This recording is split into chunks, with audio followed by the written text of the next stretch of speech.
শুধুমাত্র আজকের এই যারা গত 16 বছর জুলুম অত্যাচার স্বীকার করেছে, ফাঁসির কাস্টে গিয়ে জীবন দিয়েছে, তাদের কারণে আজ নতুন বাংলাদেশ পেয়েছি।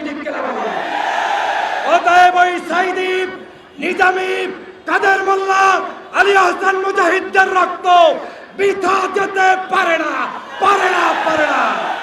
আজকে জামাত ইসলামকে জুলাই মাসে নিষিদ্ধ করতে গিয়ে শেখ হাসিনা নিষিদ্ধ হয়ে বাংলাদেশ থেকে দুপুরের খাবার না খেয়ে পালিয়ে যেতে বাধ্য হয়েছে। অতএব মাননীয় প্রধানমন্ত্রী জনাব তারেক রহমান, আমরা জিয়া পরিবারকে সম্মান করি, শ্রদ্ধা করি, দেশ প্রেমিক হিসাবে তাদেরকে আমরা জেনেছি, কিন্তু বর্তমান সময়ে জামাত শিবিরের বিরুদ্ধে আপনাদের যদি কোনো প্রচেষ্টা অব্যাহত থাকে, তার কালো হাত আমরা জনতা ভেঙে দিব।